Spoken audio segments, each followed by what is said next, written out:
Turn 19. I'm not really happy of this turn, even if it went not bad, but I made 2 mistakes and 1 misclick, and lost 2 units and lost the opportunity of getting 1. So I started the turn by attacking Rookie at Ogres, where he had only 1 cheetah. I took no loss, no damage, because if you remember, I had used my Cherub to go pick the shrine here, and so it used the web on the cheetah, and then I was able to kill it without any damage. I didn't check the mana of Rookie, and it means Rookie had 3 defeats in a row, and he has 185 mana, and he lost 1 city, he lost his leader, he lost a hero, so his morale is pretty bad right now. He still has 1 independent city, so he still has a vassal somewhere I didn't check yet. So he's at minus 325 base happiness, which is pretty bad.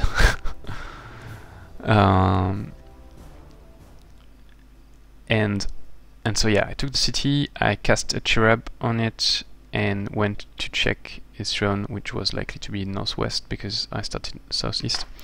And surprisingly, actually his throne is quite close to me, so he can. It's not even maximum southeast.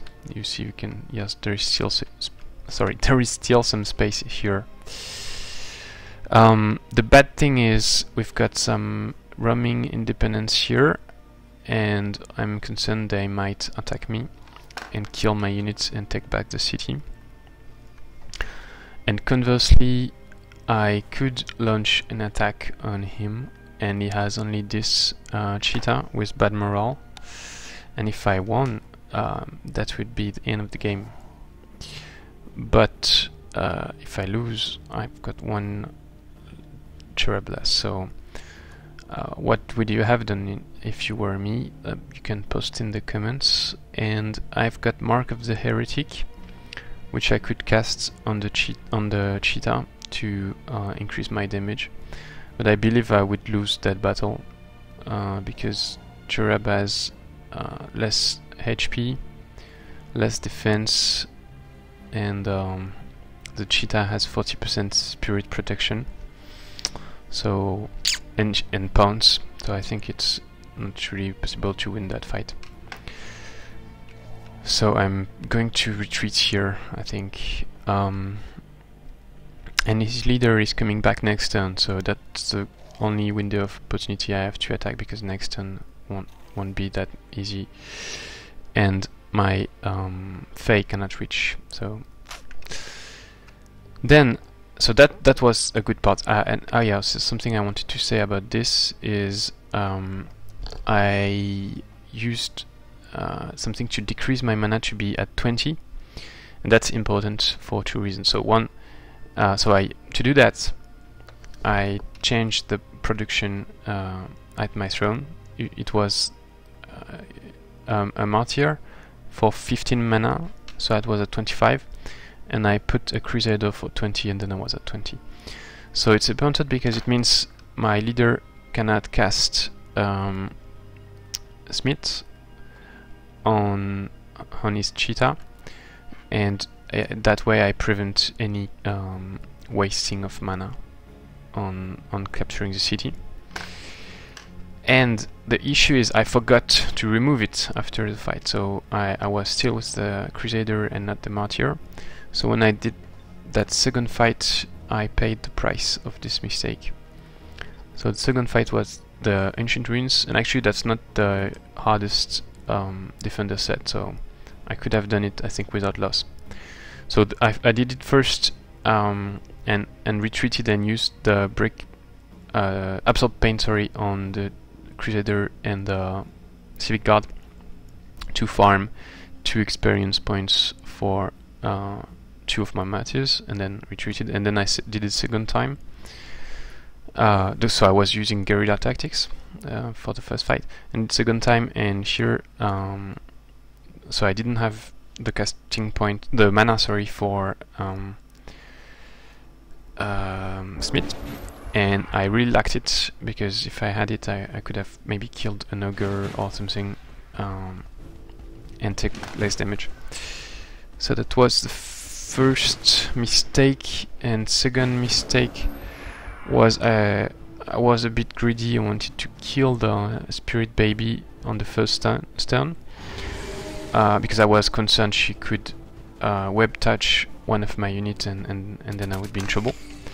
But because of that, I was in range of the ogre and I could not split these two guys, so I think I should really not have worried that much about the spider and prioritize splitting them over killing the spider on first round, because dealing with 3 units, especially 2 ogres doing a lot of damage at the same time, was pretty difficult.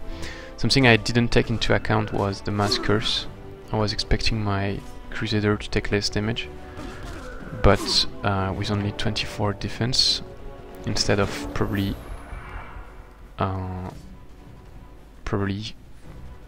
17 or 18 without the curse, it was taking a lot of damage. And so yeah, after that I was really in trouble, because I could not really kill units, and this martyr was very likely to die due to this ogre. I tried to save him by here there's another mistake I did. You saw I moved my Crusader from here to there. So before coming back to that, I tried to save the martyr by moving the Civic Guard here in contact with the ogre, and then I was hoping the ogre would strike the Civic Guard, because it's not such a big loss if I lose the Civic Guard. It's only 40 gold, I think, whereas the martyr is, I think, 50 gold, 15 mana, and the Civic Guards can be produced anywhere, whereas the martyr only at my throne. But I was concerned the ogre would disengage and go for the martyrs anyway.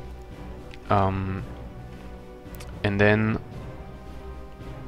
yeah, so I had my Crusader here and I moved it here, and actually that was pretty stupid, because when I used this martyr to do the Spirit Blast on the ogre, then I could not flank the ogre anymore, and even if I moved there and did a Spirit Blast, I would still not be flanking, whereas if I stay there and move here and do Spirit Blast, I would be flanking. So that was very stupid, and then I could do only one hit with the Crusader. So I should not have used this guy to blast. I should have directly sent this one blast, kill, and then I would have had one more martyr to do something. And so here I put this martyr here to prevent the Boar from going for the martyrs or going for the Civic Guard, and then the ogre is free to disengage and move. So luckily the ogre went for the Civic Guard and not for the martyr, and I was still alive with the Boar here, and that's where I did a misclick, which cost me another martyr, because as you can see the Crusader can move 4 X's, and then I could put him here and use for instance this martyr to absorb pain on him, and he would not die after 3 strikes of the ogre. Meanwhile I can use the 3 other martyrs to kill the Boar. But that's not what happened, because I moved back. Yeah, here I was not very lucky with the Boar with only 1 HP left. So I moved the Crusader here, and then I thought I had selected the martyr and I was clicking to move him here, but instead I was still on the Crusader. So I moved back, and then I was screwed. So I still absorb pain to get the experience, but it's useless at this point. And so the martyr dies, and then I was able to finish the fight. So I'm not very happy about this because I just wasted so many Martyrs during this battle, this game. Luckily it looks like I won't need them, but... So in the end I still keep a Crusader being produced because my Martyrs are dying like flies, and I think I need more Crusaders to absorb the damage. So hopefully these two fights should not be as complicated as the previous one. And I should be able to level up the Martyrs. Then, so I spotted some roaming units. So these were these 3 roamers, and I had a Necromancer hero proposal directly at the Arcane Dwelling, so I accepted. I sold some items from the Ancient Ruins to get the gold, and I accepted the proposal at 200 gold. And then I went for this fight, and that's where I made a second small mistake. I forgot to raise cadaver, raise corpse. So this is a Necro level 3, starting at level 3, and I took raise corpse and Inflict Despair. And precisely at this moment I'm having a discussion with Blackwheel about balance, and discussing why we need to push Inflict Despair to level 7, and he's not really convinced, but you should see that having Inflict Despair at level 1 allows to get flyers or other T3 for about 50% chance of success immediately. Like I got the hero, I did the fight, I used Inflict Despair, 30% spirit weakness on it, and then I used convert. Actually that's lesser convert, and I got it for 48% chance, I think. So I got a flyer, and that's very nice because I would be able to, when he's healed, I would be able to send him with the rest of my troops and maybe try to take the throne. So as you can see, my decision was not to move directly forward but move back.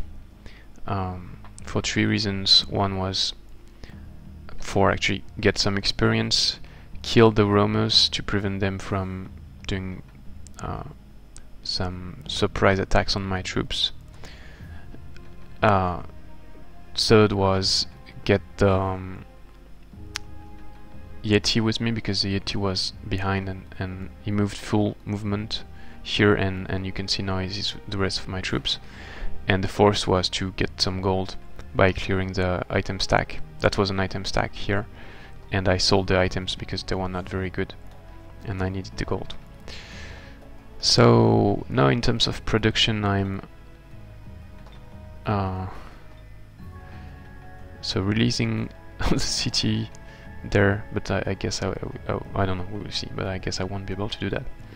Producing merchandise because I don't have the mana to build a temple, or here the Theocrat class building, or the whatever mystical city upgrade of dungeon. And here's a Crusader, as I explained. And I'd like also to maybe do a settler. It might not really be the necessary in this game anymore, but I don't know, we will see. So priority will be class building, I think, here. So should I attack or not? So I don't think I would win the fight, so it would just be a waste of a Cherub, and next turn his leader would be back, so I think it's better just to play safe and keep my Cherub, hope that I don't get killed, and see what I can do next turn. And that's it for this turn. On the ground I met the Fey Dwelling and took some gold stash here also. And my tiger is probably going to be killed by some lost souls there who spawned from the necromantic circle. Thanks for watching, see you next time.